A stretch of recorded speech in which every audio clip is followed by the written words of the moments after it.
Morning Sagittarius, welcome to your North Star. I'm recording this on a new moon which is moving into and Neptune moving into Pisces. I know it's a big deal.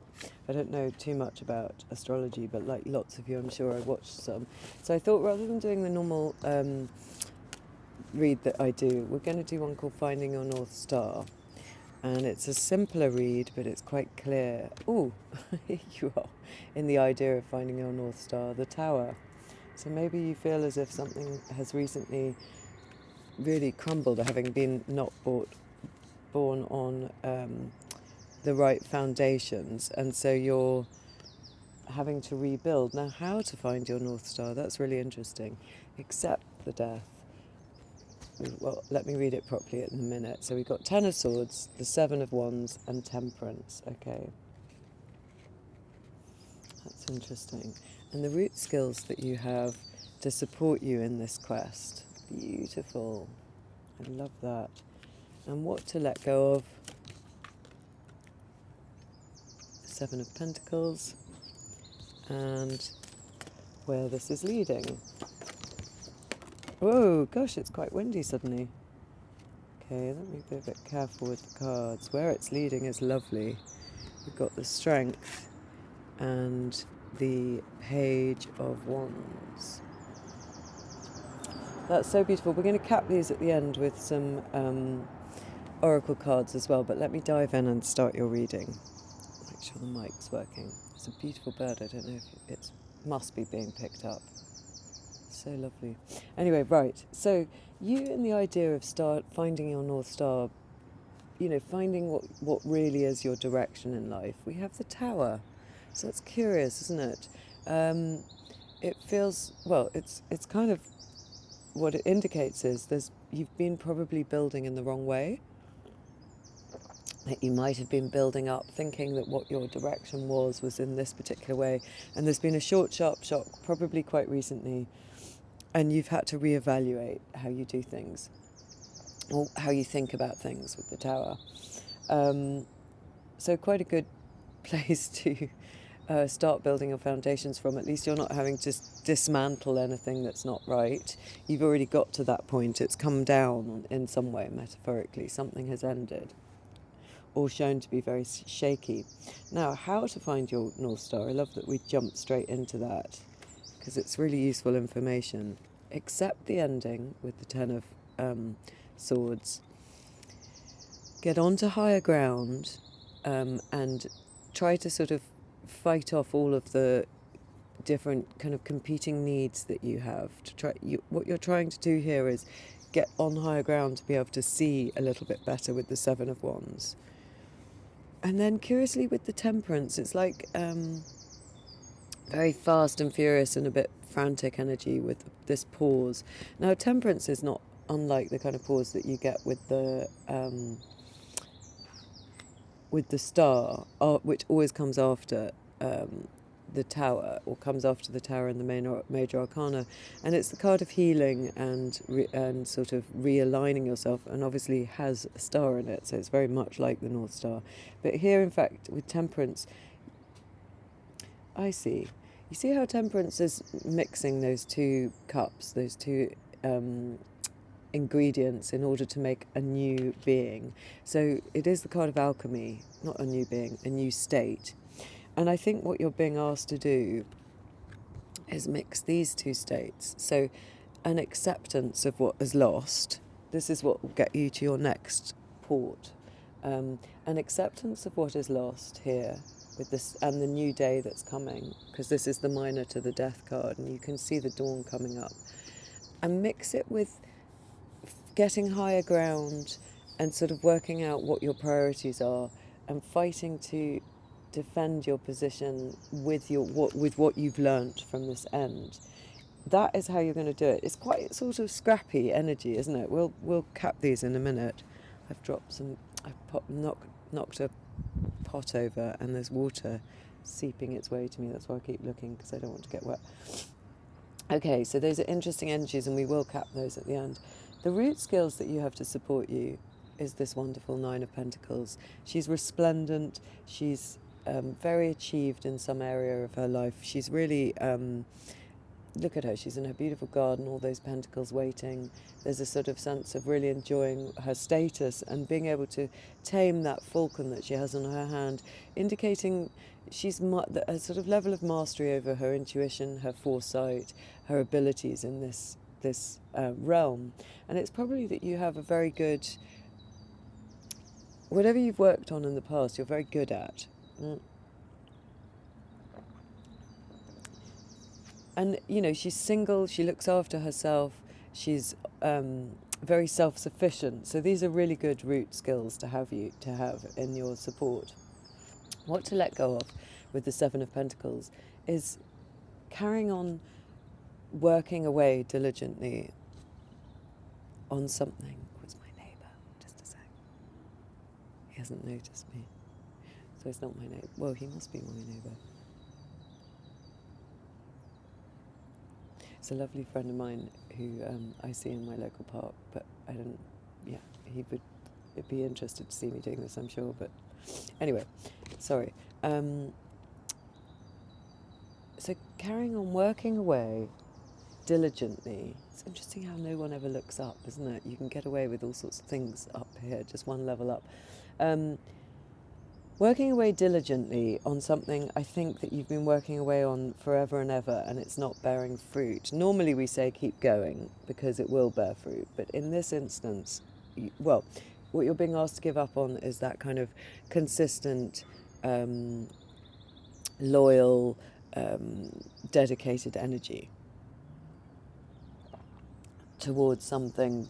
At the moment, we don't want you to use that. Instead, where it's leading is with the Page of Wands, something new and exciting, something that really floats your boat, that you might have to grapple with a bit with the Strength, because it's kind of passionate. It's different from that earth energy. It represents something new, fiery, dynamic, unusual, very exciting to you, very passionate. And with the Strength card, I feel like you've got more than enough strength to grapple with this topic, with this person, if this is your North Star, with this passion, if that's what you need to start bringing in. It feels a bit like that's true. Anyway, let's start capping this. I'm going to try these ones first. Oracle of Mystical Moments. I haven't worked with these really at all. They're really pretty. There's the box. I think I must have got them on Etsy. Right, let's see, what have we got here? Pure Nature. Oh, she's pretty, isn't she, with her dress on. Let's have a look. Pure Nature. Number 7. Grace, Blooming, Youth, Freshness. Well, that's quite like our page of... I tried doing my hair with those ionic things. Doesn't really work. I need to accept that I'm not good at doing that. So youth, grace blooming, youth, freshness. This young girl is flourishing as she develops into a woman. She loves her body and is aware of her unique beauty, just as the girl does. Cherish the beauty nature has given you. See the softness, the grace, and keep the secrets of youth in your heart. The red peony symbolises respect and honour, ideals that must be recognised in ourselves before we can genuinely share our true nature with others. Respect and honour. Respect and honour, something youthful. Okay, that's interesting because it relates to me very firmly back to the Page of Wands.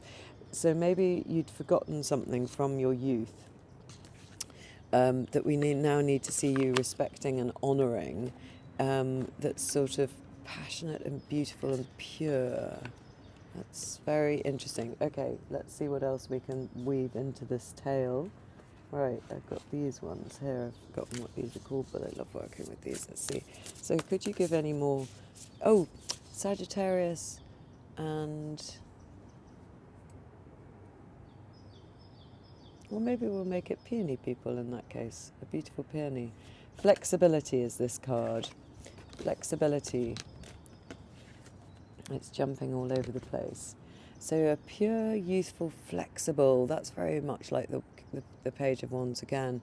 There's a sense of getting back into something more youthful. That's really interesting. Right. Those are the Sacred Forest.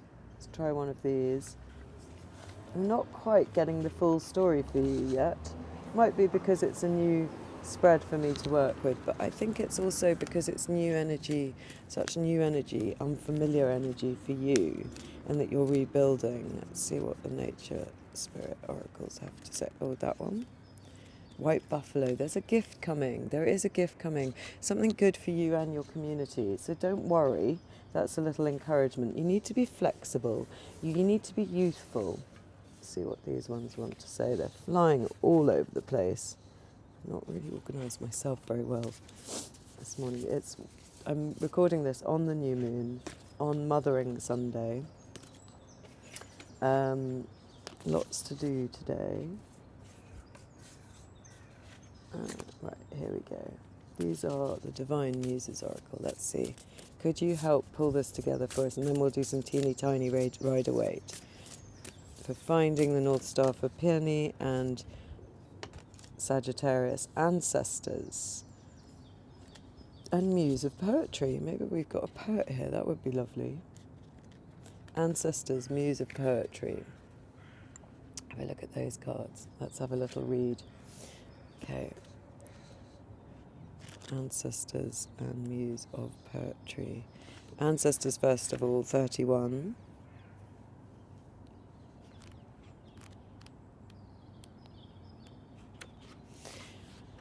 Contact, ancestral medicine, epigenetics, genetics, and repatterning. The Ancestors card is reminding you that the role the ancestors are playing in your life. Familial patterns tend to be repeated for several generations, both positive and negative, and Ancestors wants us to recognise both. Whether we know our genealogy or whether we are adopted into a family or estranged from our biological one, the ancestors still inform us who we are. Our ancestors live in our blood and our bones. This card could be referencing the ancestors' universality as a path to healing and ancestral medicine, though we may need to bring awareness to a recent ancestor or to an ancient blood relative. Any human ancestor could be of significance here. This could be someone influential and inspiring who is not part of your bloodline, but a cultural hero, teacher, friend of the world, or even connected to your chosen family. Perhaps this ancestor is part of your spiritual lineage or vocation. Whoever they are a loving spirit who offers their blessings, inspiration and guidance, and gratitude must be offered in return. That could be a little bit the strength energy, couldn't it? The interplay between where it's all leading with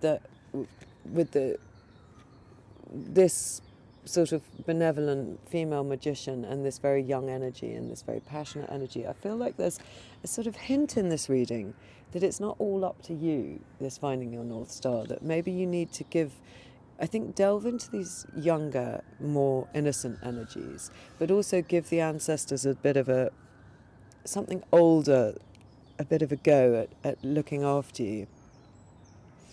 Gosh, there's lots and lots and lots. Whatever your situation, this card is indicating that you may have identified a familial pattern, one that may need to be examined and unpacked. These patterns and their origins will become more clear if and when you choose to move through the healing process. Information will rise to the surface, and it may take several cycles of reflection or therapy to see the complete picture. If there's a negative pattern, it is within our power to break the link. If there's a positive pattern, we can honour it and offer gratitude to our ancestors. This conscious work is ancestral medicine and has the potential to bring healing to everyone in the family tree. Look, this would be very, very good work for you to do now. You're being asked to get into, with this younger energy of pure nature, something, it feels like teenage, because it's sort of that feeling when you first feel quite sort of, the crows believe. Something from your teenage years, something that would be when you were quite sort of pure, maybe enjoying adorning yourself somewhat. It's something from then. Maybe, I don't think many teenagers watch me, no, but maybe you are quite young and it's something that's happened recently. Let's see, Muse of Poetry. Let's have a look at her 233.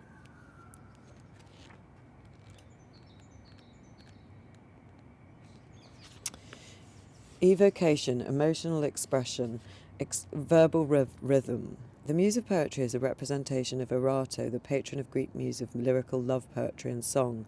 This means desired or lovely, so it's similar. It's like this pure beautiful energy. That's it. We're going back to this time, desired and lovely, very pure, which is the same root as Eros, the Greek god of love. Ancient poets turned to errata when they wanted to channel their deep expression of desire and passion for their beloveds. The muse of poetry card isn't just about love poetry. Our emotions are diverse and merit poetic evocation. When they bubble up to the surface, American poet Emily Dickinson is famously known for exploring themes of love, of death, immortality, as well as love. She's wonderful. Am I slipping? It feels like... Oh, anyway, you can still see me. The muse of poetry wants us to express ourselves in verse. So that might not be your thing, but maybe you could do some journaling. It doesn't have to be fancy. Dickinson's style was quite unique for her time. She wrote short lines with crisp, concise words that had rhythm and impact. Amazing. So it's about creative expression that comes from her heart. It's time to channel that kind of genius with heart and hand and examine your life through it. It's so interesting. If you feel stressed or depressed, make time for some creative space. The muse of poetry may be calling on you to take moments of respite, to write poems or prose. Clear your mind of troubles by writing down verses that reflect your situation. You may find relief when you put everything into verbal rhythm. Okay, this is lovely. I mean, I was doing something yesterday that maybe some of you have tried, or maybe you'd like to try, which is... I had an old diary that I hadn't used, a sort of big A4, and so it's from last year.